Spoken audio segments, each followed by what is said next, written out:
Evangelho, segundo o relato de Mateus, capítulo 24, verso de número 32.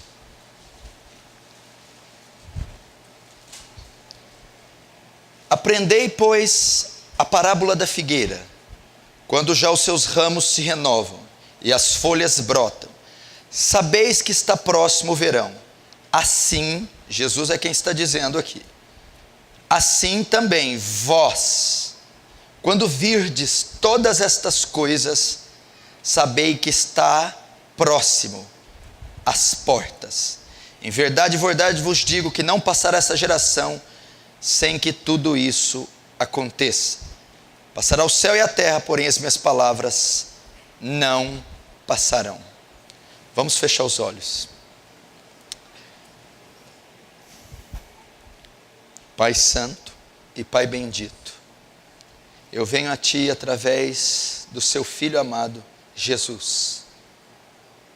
E eu venho pedir hoje uma porção de graça, gloriosa, abundante, sendo despejada neste culto, sobre as vidas dessas pessoas, e abundando para a Sua glória. Que haja um espírito de temor nesse local. Que o Senhor nos dê entendimento da Sua palavra. Pai querido, salva-nos e seremos salvos. Liberta-nos e seremos livres. Ensina-nos e seremos ensinados. Edifica-nos e seremos edificados.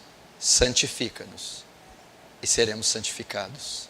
Que na nossa debilidade, que na minha fraqueza, o Senhor obtenha glória.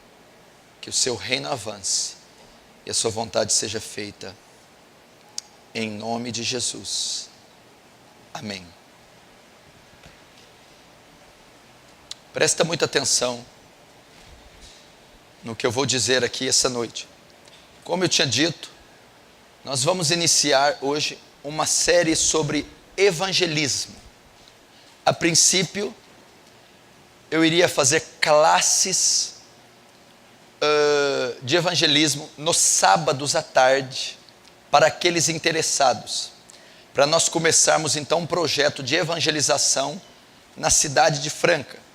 Evangelizar ruas, hospitais, casas de recuperação, asilos, orfanatos, praças e todos os lugares possíveis.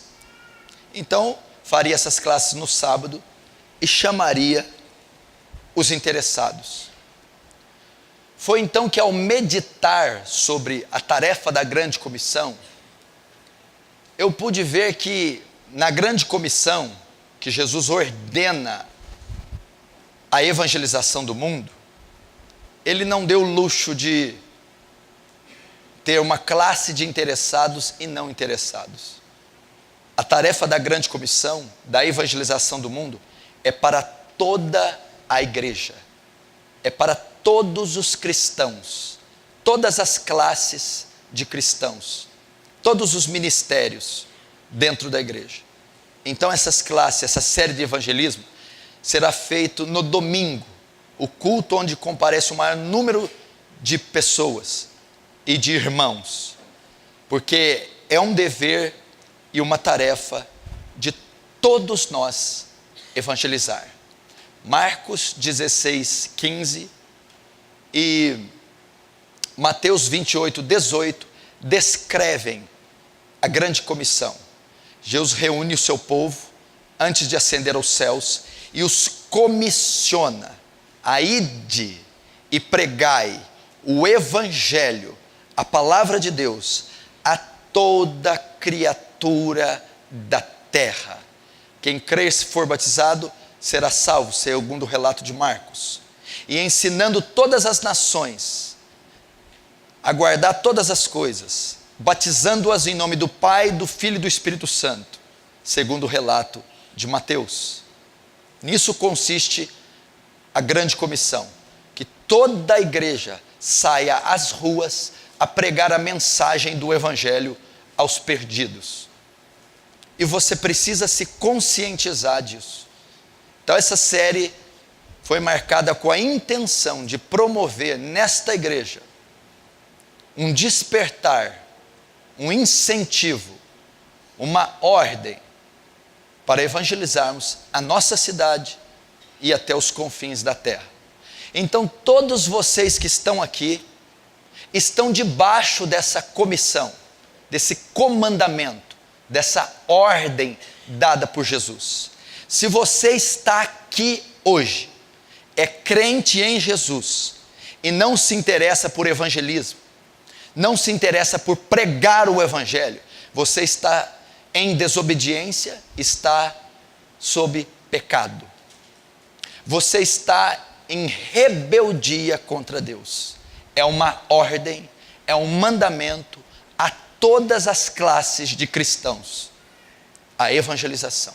Se você tem omitido o evangelho da sua família, amigos, colegas de escola, de trabalho, viajantes, você está em desobediência. Você está pecando gravemente contra Deus, omitindo a eles a salvação, omitindo a eles o caminho da salvação do evangelho. E nós, antes de começar essa série, antes de você sair e ir às ruas pregar o evangelho, talvez você precisa de uma motivação. Talvez você precisa ter ciência de fatos e de realidades para que você seja levado ao evangelismo.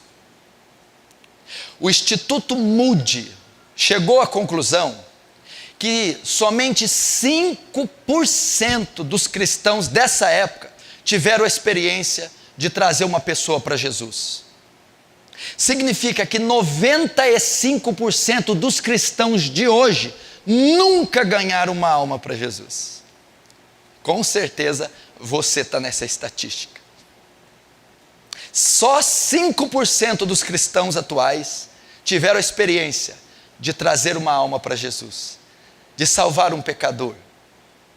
95% das pessoas que esquentam seu traseiro nos bancos da igreja nunca trouxeram uma alma para Jesus. Eu já começo a ver rostos corar de vergonha. Você, infelizmente, faz parte dessa estatística. Agora, por que você faz parte dos 95? E aquele que vai me assistir, com certeza, muitos do que vão me assistir, também não tiveram a experiência de trazer uma alma para Jesus. Talvez é porque você não saiba da necessidade e da perdição que se encontram os pecadores no nosso mundo atual. Talvez é por causa do pós-modernismo que contaminou o evangelicalismo contemporâneo. O evangelho nacional, bem como mundial, de 30, 40 anos para cá, ele é um evangelho imediatista, que apenas foi feito para atender a necessidade do homem. Então, todo o viés da igreja moderna é voltado para a necessidade do homem.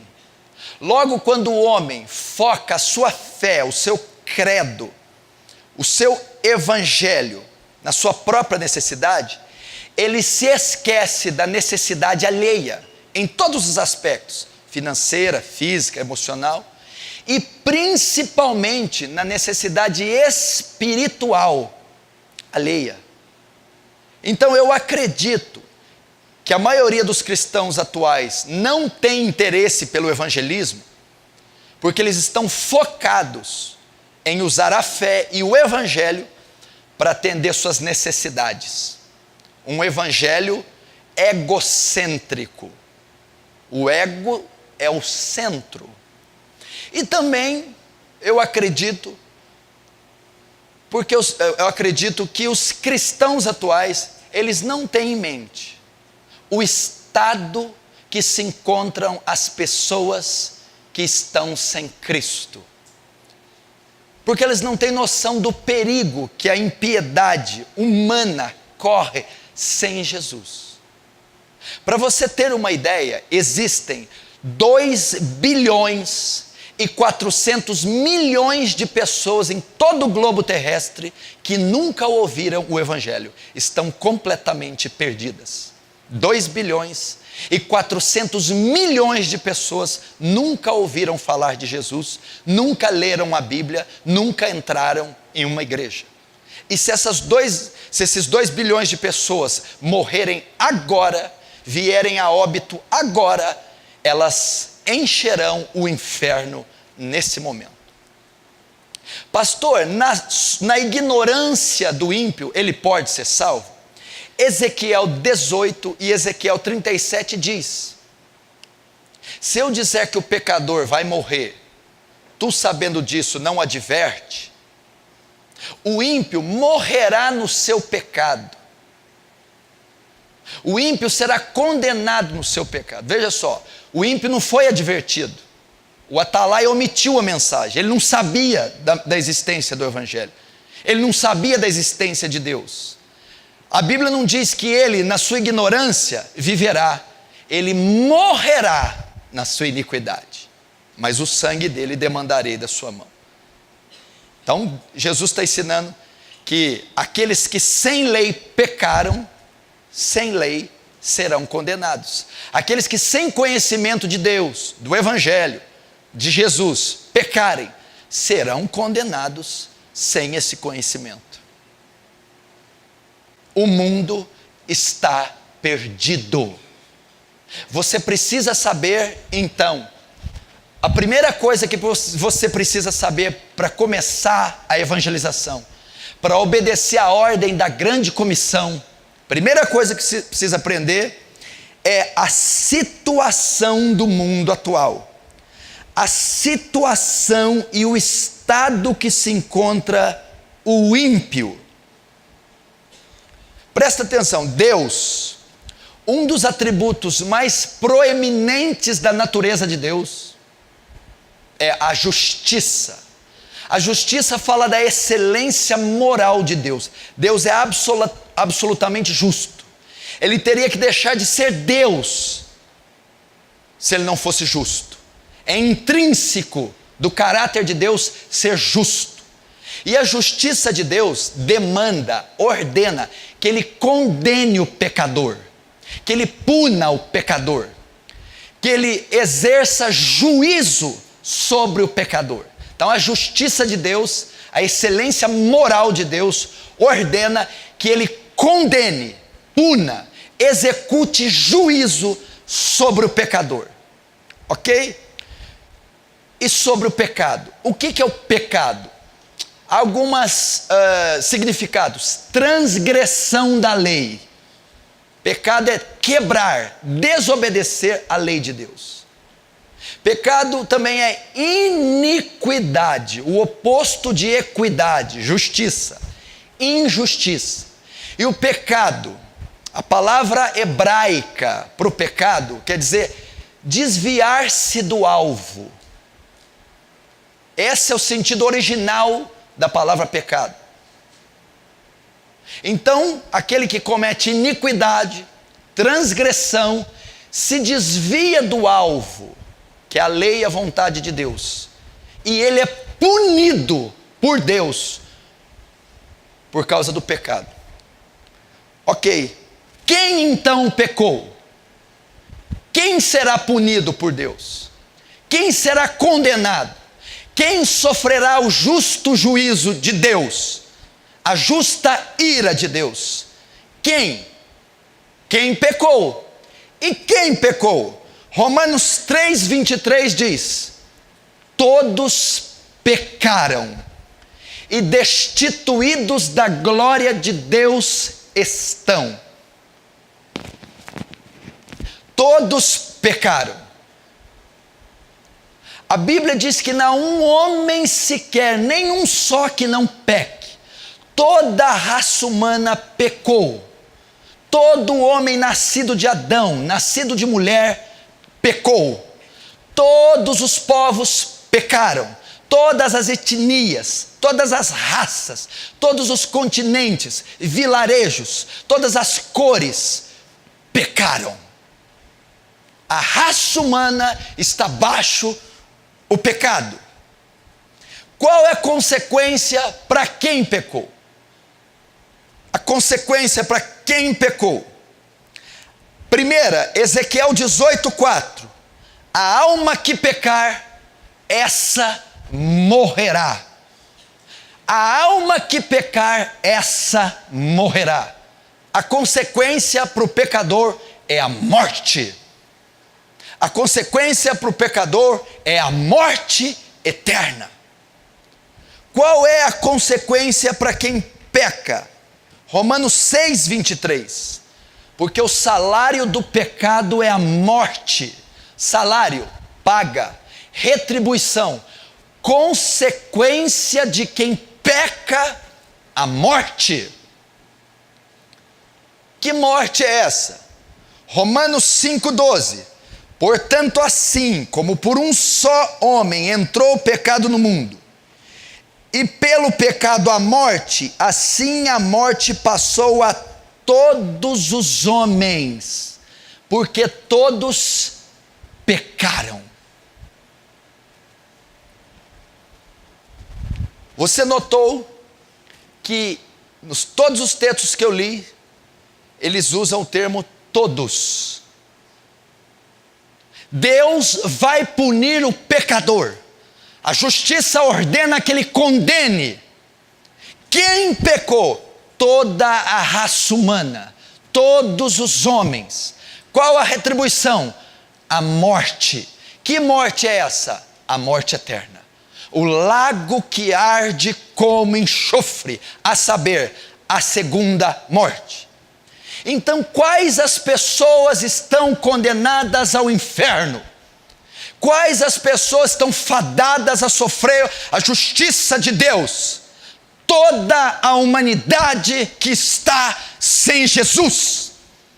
Todos os homens que não nasceram de novo. Todos os homens que não creram no santo evangelho. O mundo está perdido. O mundo está sob o juízo iminente de Deus. O mundo está sob o julgamento iminente de Deus. As nações estão perdidas. Os povos estão perdidos. Vilarejos, favelas, grupos sociais, heresias, seitas, tribos estão perdidas. Estão sob o pecado. Quando que o pecado se instalou no homem? Davi no Salmo 51 diz: num ventre de pecado deu à luz a minha mãe. Em pecado fui formado. Já vem na gestação. A raiz e a essência do pecado está na natureza do homem. Logo, ele vai pecar. Essa é a condição do homem.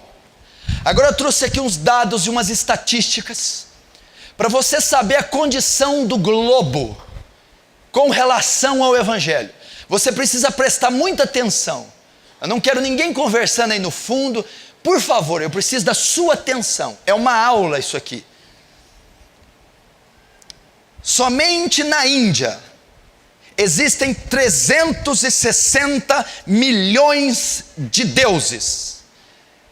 A Índia é o segundo país mais populoso do globo, que tem quase 1 bilhão de habitantes, perdendo apenas para a China. É uma cultura que adora 360 milhões de deuses falsos. E é uma das nações mais corruptas, mais sujas, mais sincréticas de toda a terra. É quase uma nação inteira condenada. Esse é o estado da Índia, que possui quase 1 bilhão de habitantes. Ela está sob maldição e sob a ira de Deus. Japão, a terceira maior economia do mundo. A nação inteira ainda está prostrada em adoração a Buda. No Japão, nós temos um dos menores índices de evangélicos na nação.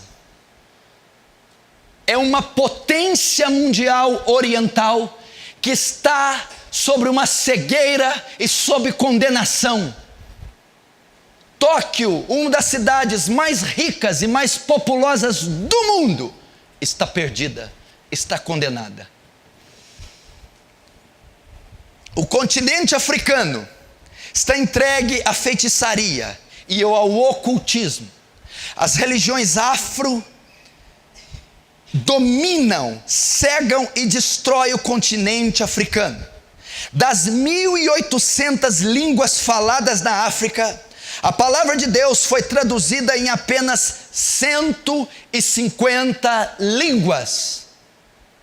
Das 1.800 línguas faladas no continente africano, a palavra de Deus está escrita em apenas 150 línguas. 40 milhões de africanos nunca leram a Bíblia, nenhuma vez sequer. Não possui um exemplar sequer da Bíblia no seu idioma. Das 40 nações mais pobres do mundo, 32 estão no continente africano. É um continente que está sob uma profunda miséria e destruição. E milhões estão caminhando para o inferno. Na América Latina, ela está dominada pela idolatria, o catolicismo romano, o espiritismo kardecista e a feitiçaria. Está infestada de paganismo e crendices. A América Latina, o que se adora é um outro Deus, formando um culto sincrético, pagão e idólatra. No Oriente, o islamismo é a religião que mais cresce no planeta. Estudos dizem que em alguns anos o islamismo vai alcançar 1.750 bilhões de adeptos. Em 1981, o islamismo ultrapassou o catolicismo como a maior religião do planeta, e de lá nunca mais parou. O islamismo e os muçulmanos é uma das maiores pragas que se multiplica tão rapidamente na terra. Não só multiplicam-se milhares de pessoas condenadas, como elas influenciam tantas outras a serem condenadas. No Ocidente, o que você vê hoje é uma explosão do ateísmo, do relativismo, do ceticismo crescer. O que você hoje vê na Inglaterra não é mais o país de Charles Sturt, Leonard Ravenhill, John Stott, Martin Lloyd Jones, dos puritanos. Hoje a Inglaterra é o país de Richard Dawkins, é o ateísmo. Na Ásia, das 1.980 línguas faladas na Ásia, nós só temos a Bíblia traduzida para cerca de 91 línguas. Das 1.980 línguas que são faladas na Ásia, nós temos a Bíblia traduzida só em 91 línguas. A Europa hoje é considerada um continente pós-cristão. A Europa que foi berço da reforma protestante. A Europa que foi a terra natal de Martinho Lutero, Savonarola, John Wycliffe. A Inglaterra que foi berço de John Calvino. Hoje é um continente pós-cristão. Apostatou, se esfriou. As etnias são pequenos povos. Estima-se que hoje existem 11.227 etnias no mundo. Destas 11.227 etnias, 6.614 têm menos de 2% de cristãos evangélicos.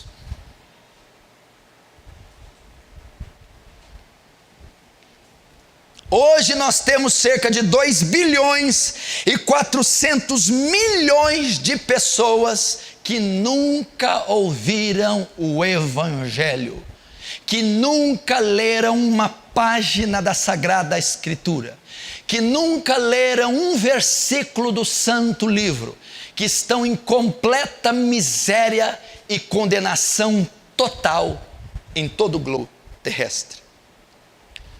O presidente John Kennedy, quando foi assassinado em Dallas, em 1963, dia 22 de novembro, lembra-se? O presidente Kennedy, no seu desfile, é assassinado.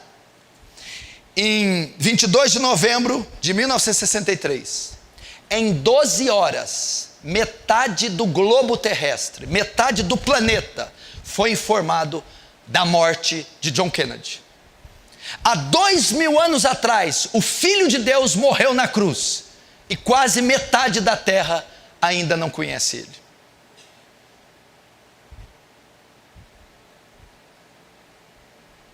Em 12 horas, metade do globo ficou sabendo da morte de Kennedy.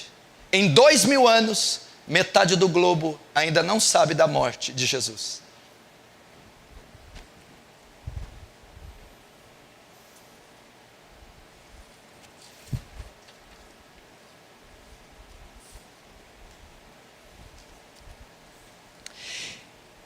Preste atenção nesses números. Estatísticas mostram que nos últimos 60 anos houve uma explosão de seitas orientais e de religiões pagãs como nunca na história. O islamismo em 60 anos cresceu 500%. O hinduísmo cresceu 167%.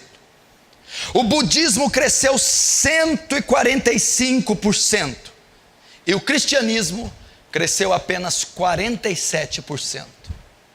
O mundo está perdido. Hoje, a religião que mais cresce é o Islã. O alvo dos muçulmanos é alcançar o mundo inteiro para o islamismo. Se os muçulmanos fossem cristãos, o mundo estaria vivendo um avivamento. Jesus seria o Senhor da terra. Mas infelizmente, o que está alcançando o mundo inteiro é o Alcorão, é Maomé, é Alá, e não é o Senhor Jesus Cristo. O alvo deles é alcançar o mundo inteiro. Na Europa isso já está acontecendo.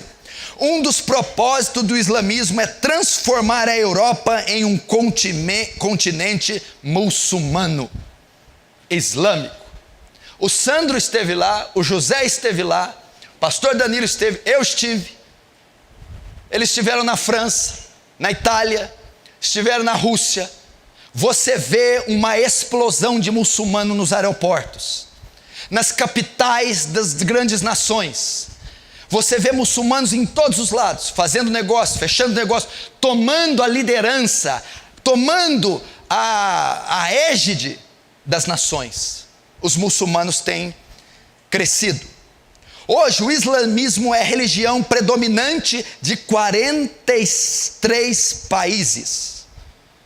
Em 43 países do globo, os muçulmanos, o Islã é a religião predominante do país inteiro. Só no Egito, 94% da população é islâmica.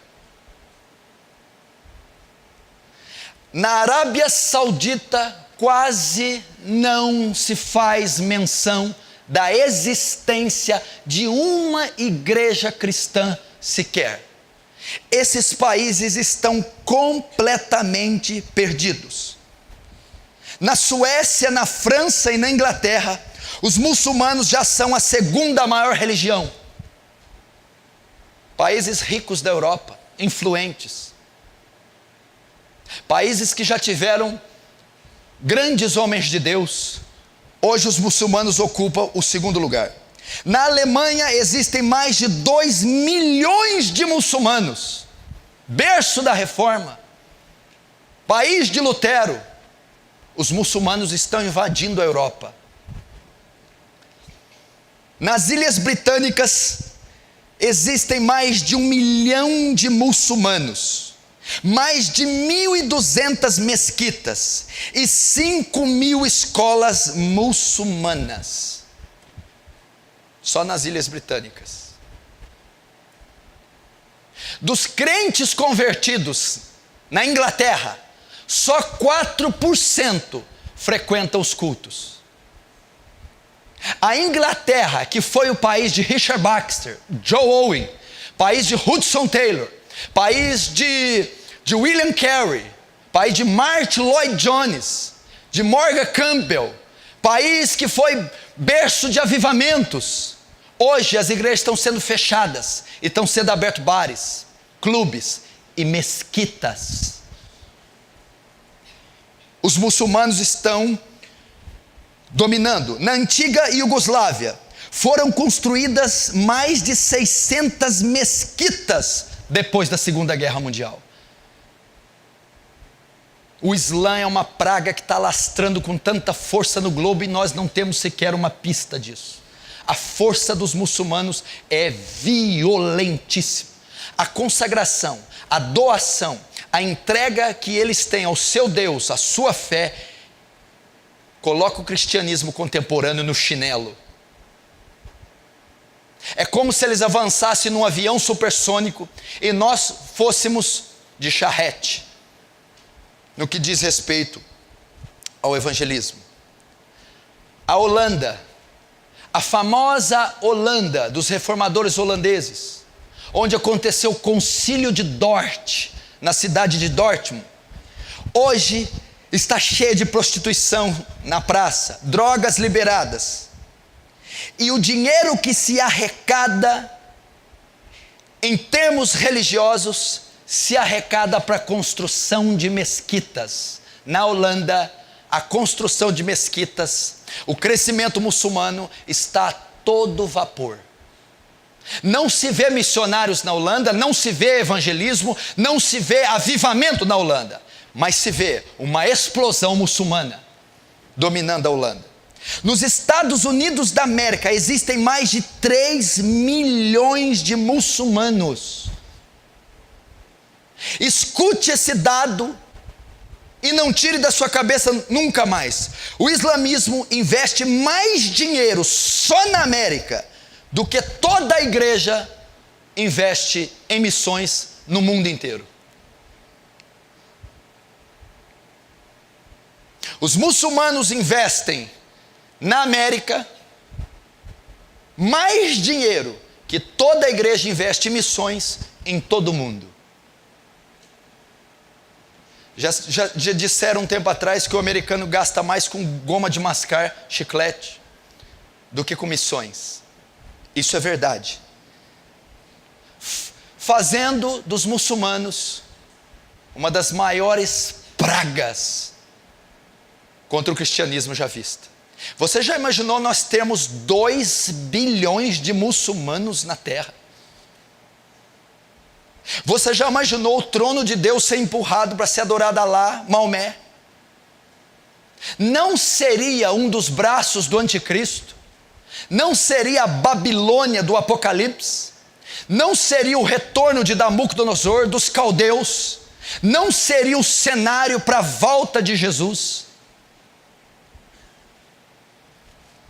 As testemunhas de Jeová,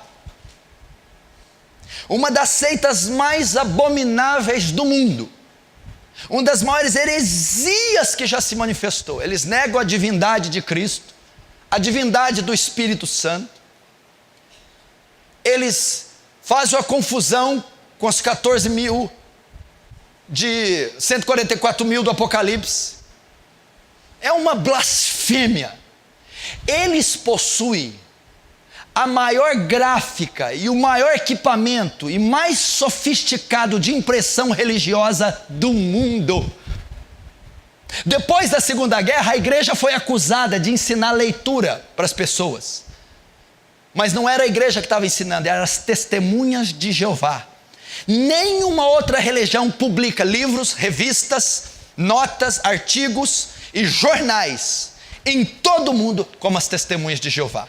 A revista Despertar e Sentinela já teve bilhões de exemplares publicados desde o seu fundamento.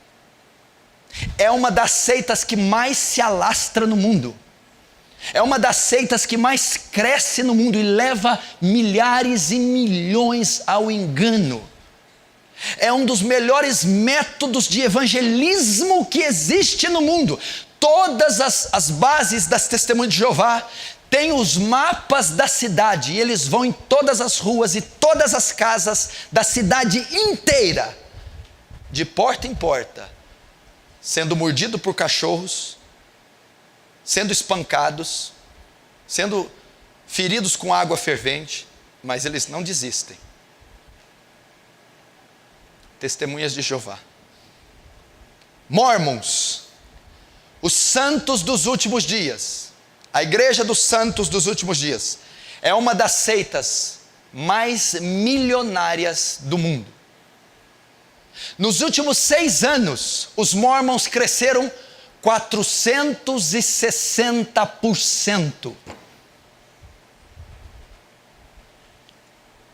Você vê os templos que eles constroem, só em Franca tem 3 grandes templos belíssimos. É uma religião milionária que está explodindo em todo o globo. Brasil, o que mais tem crescido são as seitas orientais. Está havendo nos últimos 20 anos uma explosão de Seixonoe, Ordem Rosa Cruz, budismo. No Brasil, Hare Krishna, ciência cristã e messiânica, tem atracado nas praias brasileiras e sendo consumido pelos cristãos. Estima-se que no Brasil ainda existem 123 milhões de católicos. E dizem que o país está em avivamento. E dizem que o país está gozando de um avivamento. Aonde? 123 milhões de idólatras, condenados, cegos. O Brasil, de um tempo para cá, foi considerado o maior país espírita do mundo. Houve nos últimos 15 anos uma explosão do espiritismo com esses filmes e livros publicados. Nosso Lar, filme do Chico Xavier, arrogou ao Brasil o título de o maior país espírita do mundo.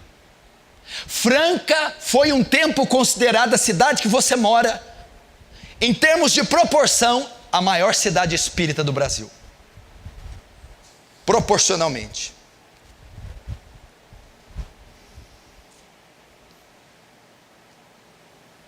Existem centenas e milhares e centenas de milhares terreiros de macumba, umbanda, quimbanda, médiuns, passes, em todo o Brasil.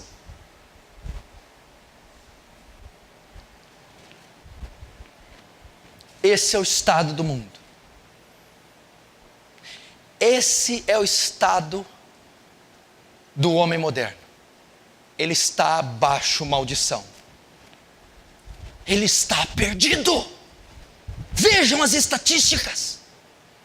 Por que que eu iniciei o culto abrindo em Mateus 24 e Jesus alertando, quando vê de todas essas coisas, sabei que está próximo o fim. Nós estamos vivendo o fim.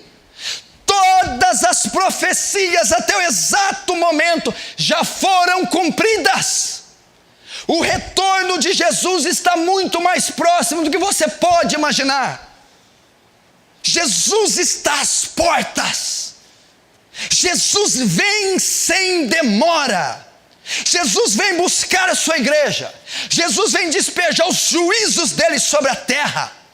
E o tempo do fim se aproxima. E a volta de Jesus está muito mais próxima que imaginamos. O que isso tem a ver com evangelismo e missões? Significa que nós temos pouco tempo. Nós temos pouco tempo para salvar essa multidão, esse bilhão de bilhões perdidos. Você não tem mais tempo a perder. Olhe para suas cãs, olhe para a sua idade, olhe para a condição do mundo, olhe para a figueira, olhe para os sinais, veja o fim se consumando. E se o fim chegar e essas pessoas se encontrarem nesse estado, elas serão condenadas, elas serão mortas, elas irão ao inferno.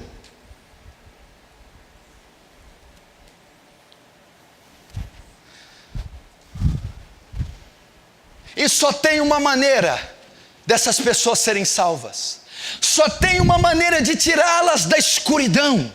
Se elas morrerem nessa condição, todos esses dados, números, estatísticas que eu leio, em nível municipal, estatal, nacional, mundial, global, continental, estão sobre Romanos 6:23, Romanos 3:23, estão sobre Romanos 4:12, sobre Ezequiel 18:4, estão no pecado, todos pecaram, eles estão destituídos ou carecem da glória de Deus, e o salário deles será inevitável, a condenação eterna, a condenação final.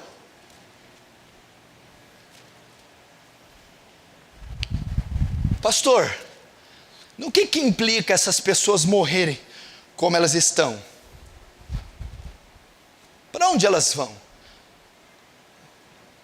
Vamos ver esses números que eu li, abrindo em Lucas 16. Vamos ver o que elas vão sofrer. Lucas 16. Parábola do rico e Lázaro. Lucas 16.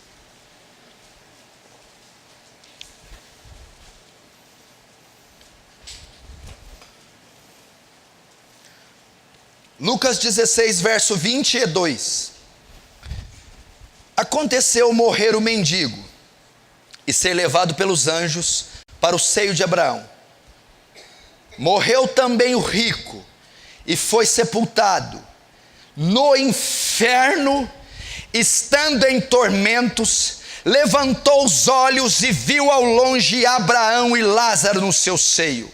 Então clamando disse: Pai Abraão, tem misericórdia de mim, e manda Lázaro que molhe a água, a ponta do dedo, e me refresque a língua, porque estou atormentado nessa chama.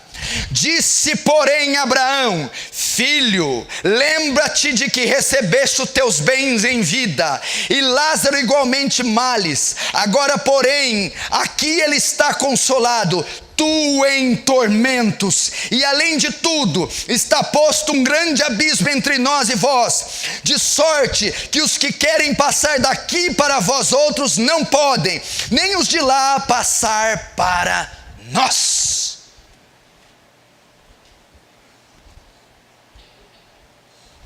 Vejam para onde essas pessoas vão. O termo inferno aqui é Hades, mundo dos mortos, já é uma prefiguração do inferno.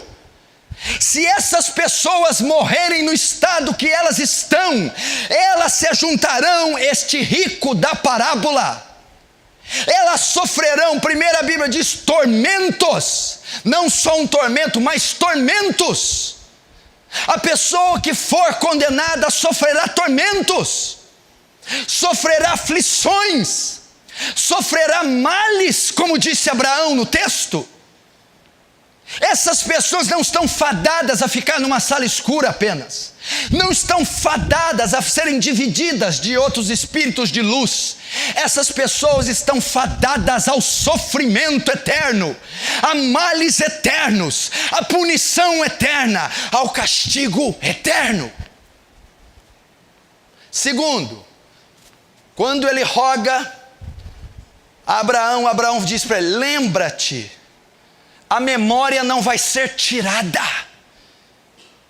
Os condenados terão consciência, noção de existência. Descartes disse: penso, logo existo. O ser humano tem noção da própria existência. Lá no inferno, eles terão noção da sua própria existência. E eles terão toda a sua memória intacta. Você já imaginou o horror?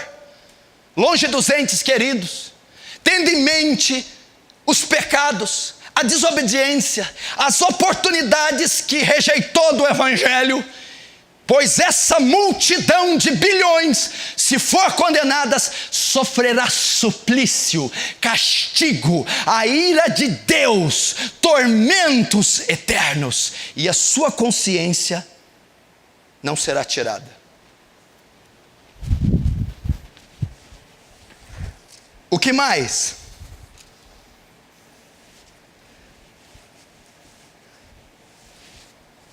Além de tudo, está posto um grande abismo. Ninguém daqui pode ir até você, e ninguém daí pode ir até aqui.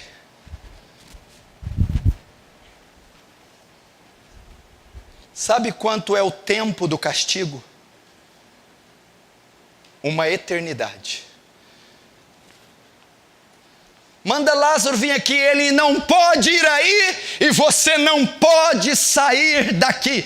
Essas milhares de almas estarão condenadas por toda a eternidade. Manda Lázaro vir aqui.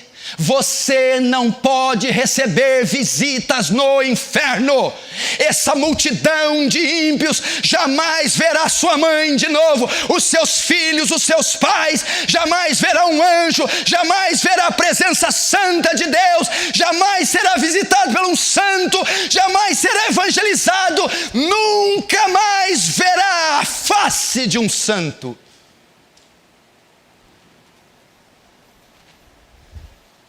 E ele sair de lá, não vai haver chaves no inferno, porque não vai haver portas, não haverá túneis, não haverá saída.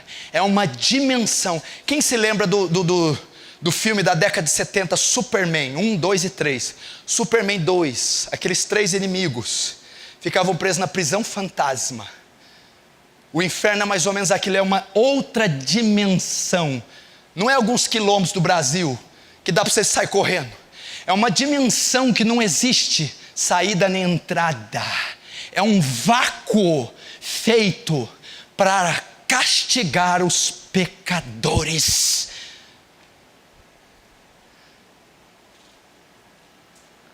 Terceiro, manda Abraão, Lázaro molhar o dedo com água e pôr na minha língua. Não. O que significa? Lugar que não haverá alívio da dor. Quem já ralou o braço, dói tanto, mas na mente já está condicionada, vai passar e passa. Quem já teve enxaqueca, toma um remédio 40 minutos, 1h30, vai passar, passa. Quem teve um trauma, cirurgia, 1 semana, pontos, 2 semanas, 3, passou. Quem já teve agonia no peito, aflição, depressão, agonia porque o marido não chegava, agonia porque o filho não deu notícia, meu Deus, onde esse menino está, sumiu, aí ele aparece de manhã, aí o marido liga, não, eu parei aqui no posto, estou abastecendo. No inferno não haverá alívio, não haverá dores tremendas. Eu estou com sede, porque essa chama me atormenta, essa chama me arde.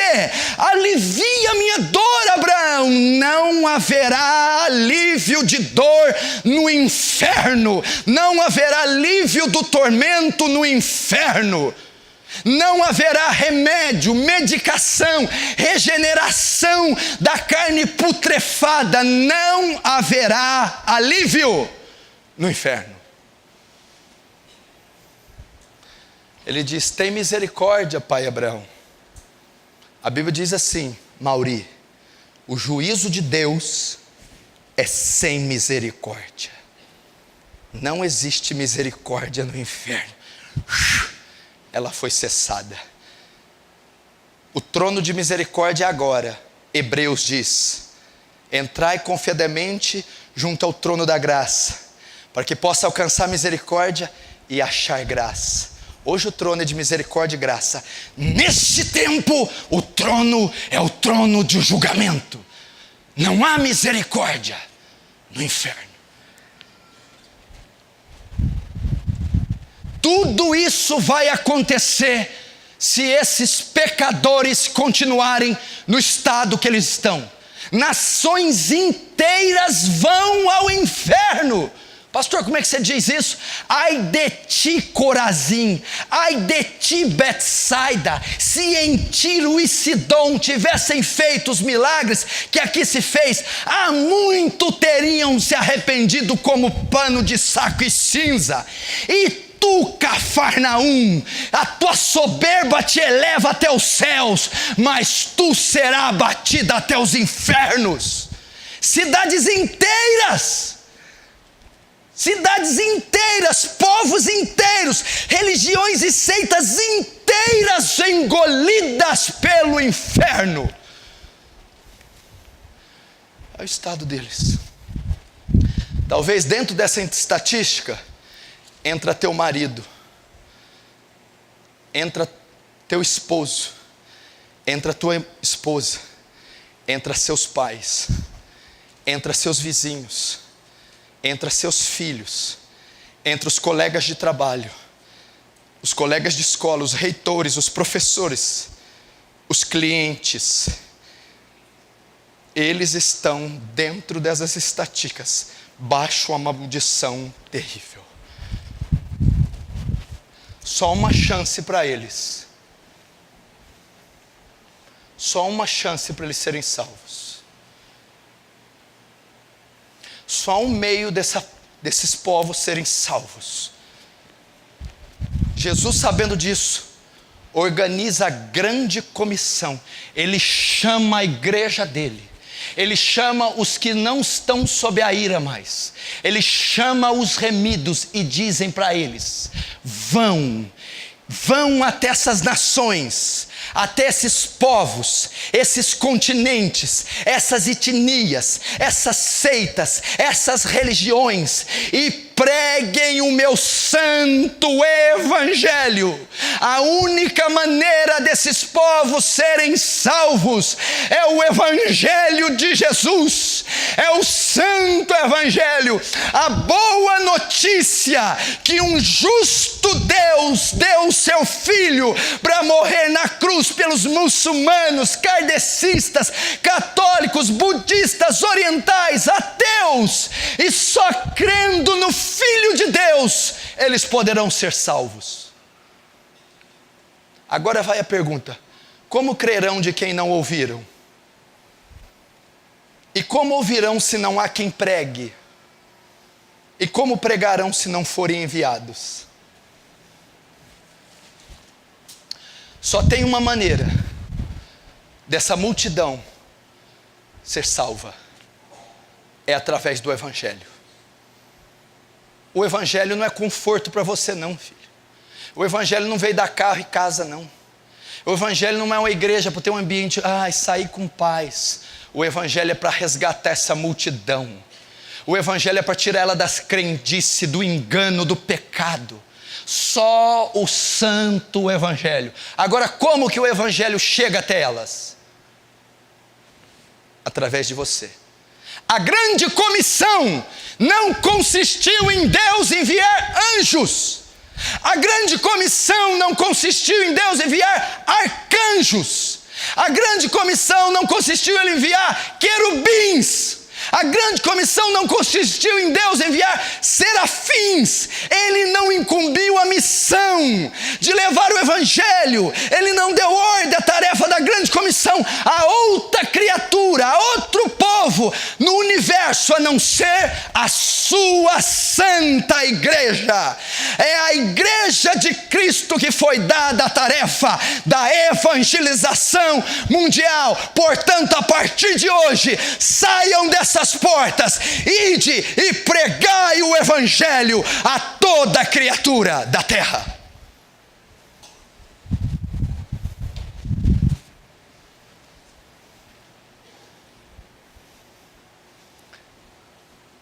eles só podem ser salvos pela pregação do Evangelho. E só você pode pregar o Evangelho a eles.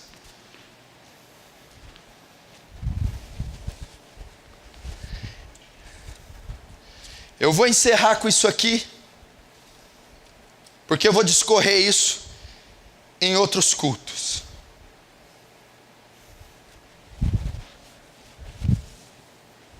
Presta atenção. Eu vou ler esse texto, eu vou pregar ele de novo. Eu te li aqui as estatísticas do estado da raça humana. Dentro dessas estatísticas está seu pai, sua mãe, teu esposo. Gente aqui está sentada aqui dentro, está aqui. Filhos. Aquele colega do banco, amigo que senta atrás na escola, o reitor, o professor, a tia, a avó, o vizinho, está aqui. Só tem uma maneira deles ser salvos. Aprova a Deus salvar o homem através da loucura da pregação. É pela loucura da pregação. A Bíblia diz que o homem é salvo pela fé, não é?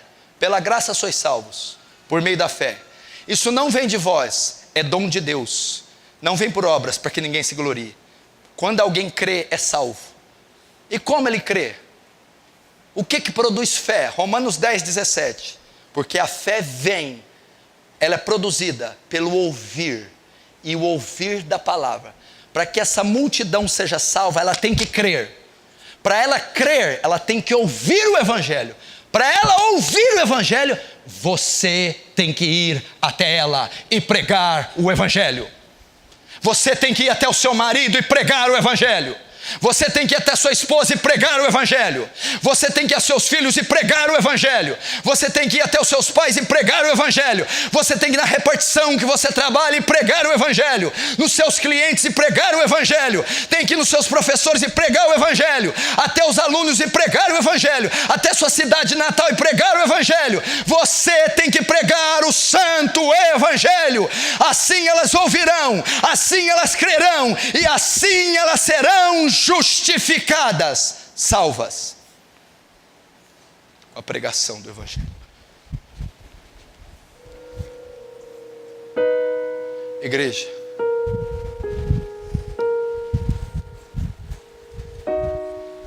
eu vi um homem de Deus pregar uma vez, na época até que ele era de Deus ainda. Ele pegou o mesmo papel que eu e disse assim, ó: essas estatísticas não me deixam dormir. Não me deixam dormir. Se você é um crente salvo, como é que você dorme sabendo que 40 milhões de africanos nunca leram a Bíblia? Como é que você dorme sabendo que quase 1/3 do globo terrestre nunca ouviu Jesus?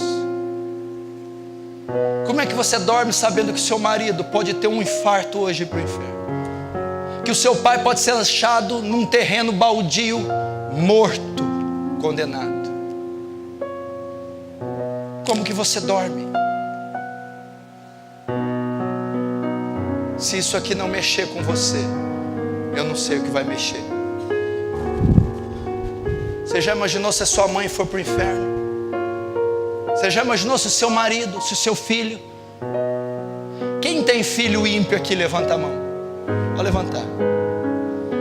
Quem tem pai ímpio aqui, levanta a mão. Quem tem esposa ímpia, levanta a mão. Quem tem marido ímpio, levanta a mão. Quem tem alguma pessoa da família ímpia, levanta a mão. Deixa eu perguntar para você: por que ela ainda é ímpia?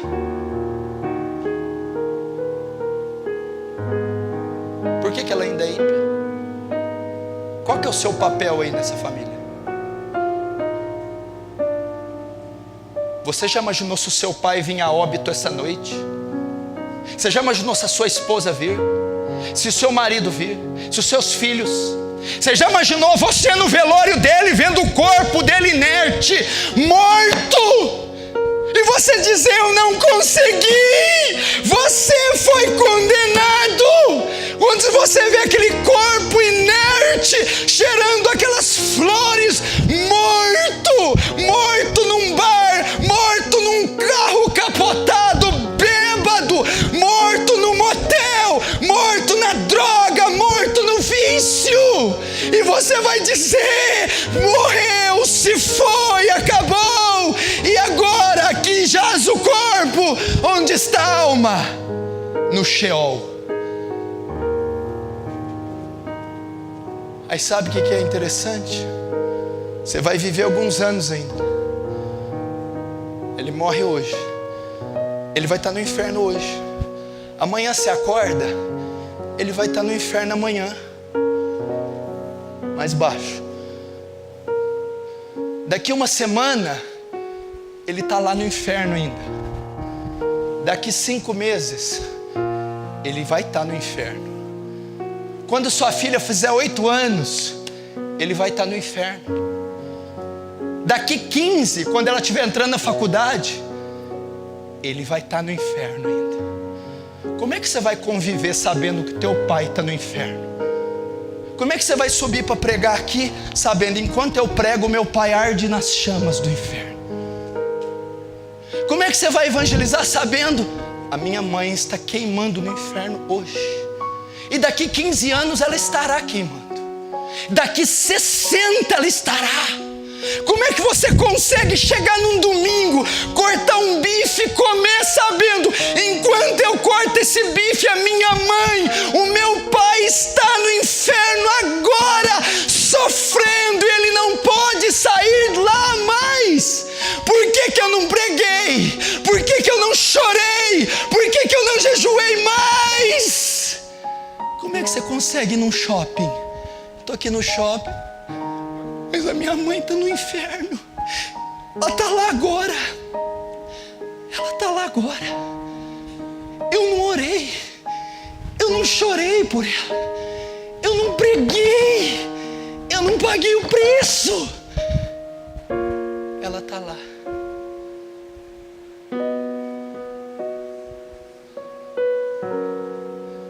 Como é que você consegue viver?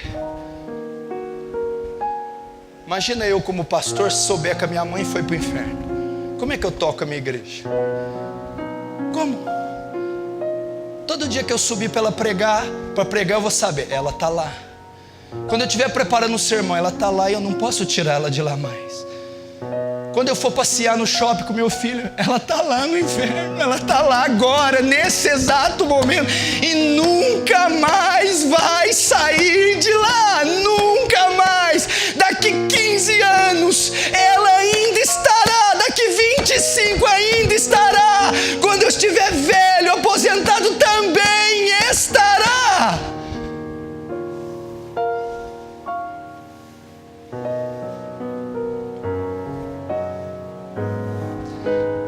Igreja, contudo eles ainda não morreram. Eles ainda estão vivos. Eles são arrogantes, eles são soberbos, eles são endemoniados, eles são carnais, eles são vaidosos, mas eles ainda estão vivos. Chore enquanto estão vivos, pregue enquanto estão vivos, jejue dias, noite, meses, anos, até que o Espírito Santo tenha misericórdia e salve. Porque depois que eles forem como o rico, nunca mais eles são de lá. Já pensou, dona Dora? Ele falando: Dora, molha a ponta da minha língua, Dora. Eu não posso mais. Já imaginou, Sandra? Bem, molha a minha língua. Não tem mais jeito.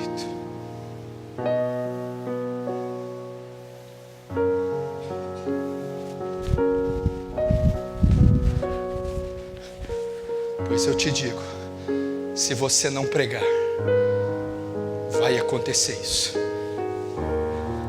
Se você não chorar por essa alma. Tem obreiro que me procura: ah, pastor, já desisti dessa menina. Ah, pastor, desisti desse cara. Ah, pastor, não. Se você não sofreu dor de parto, Se você não passou madrugadas insones por um pecador, você não pode desistir dele. Spurgeon dizia, Charles Haddon Spurgeon, vocês podem até para o inferno, pode até ir, mas vão ter que passar por cima do meu cadáver primeiro. Vão ter que me matar para ir para o inferno. Não vai ser fácil vocês irem para o inferno nessa igreja, porque tem um homem orando, jejuando, até que um dia o Espírito Santo rompa esse coração e quebre suas rótulas, e você se dobre ao senhorio de Jesus e ao santo evangelho. Vocês podem até ir para o inferno, mas vão ter que passar por cima do meu cadáver. Fecha os olhos, vamos orar.